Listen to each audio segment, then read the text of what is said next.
เฮากล่าวสู่ยุคที่เรียกว่ากาลียุคในทางพุทธศาสนาคือยุคที่มีแต่ความเสื่อมและถดถอยด้านจิตใจของผู้คน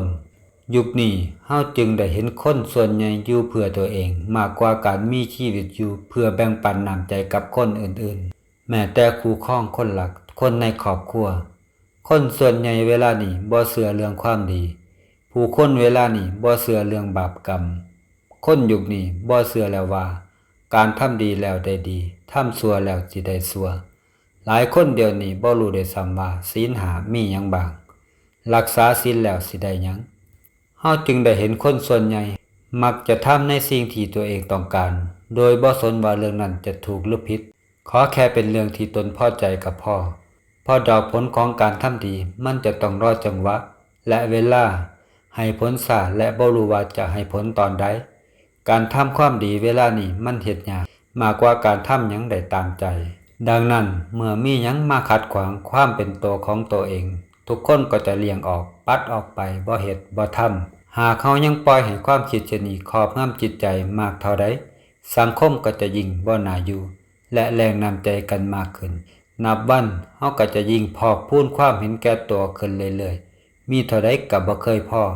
มีเท่าใดก็ยังเอาเปรียบคนที่บ่มีคนที่บ่มีก็ยังจะขาดแคลนลงเรื่อยๆคนที่มีเท่าใดก็ถมบ่เคยเต็มสังคมเฮาจึงบ่น่าอยู่เพราะมีแต่คนที่จะเอาบ่มีผู้ใดคิดที่จะให้ปัญหายิ่งเพิ่มพูนเกินเรื่อยๆคนทะเลาะเบาะแว้งกันเพิ่มขึ้นคนเฮาคุยกันบ่เข้าใจเอาเปรียบกันและกันก็เพราะว่าตอนนี้เฮาอยู่เพื่อตัวเองบ่เชื่อเรื่องบาปกรรมชีวิตผู้คนเวลานี้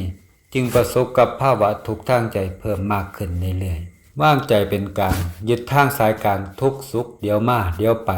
เรียนรู้อยู่กับวัฏจักรและเข้าใจธรรมชาติของมนุษย์ด้วยกัน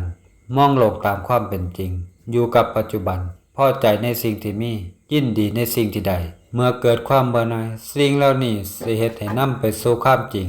นิพพิทาแปลว่าความเบื่อหน่ายเมื่อเริ่มเห็นความเบื่อหน่ายก็ย่อมจากนี้เมื่ออย่างนี้ก็ย่อมหาวิธีเมื่อหาวิธีย่อมนำเข้าไปสู่กระบวนการตามหาความจริงความจริงหรือสัจจะในโลกนี้มีอยู่2ประการ 1. สมมุติสัจจะ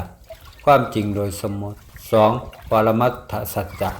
หรือความจริงอันเป็นที่สุดคนส่วนใหญ่เข้าใจอยู่แค่สมมติแล้วก็ยึดอยู่กับสมมติจึงเป็นเหตุนำมาแห่งความทุกข์ต่างๆคนดิ้นรนอยากมีบ่รู้จักพอก็เพราะยึดอยู่กับความบ่รู้จักพอหรือพูดตรงๆว่าโลภหลายคนคิดว่าการมีสิ่งต่างๆแล้วสิเฮ็ดให้ชีวิตมีความสุขแต่บ่แม่นเลย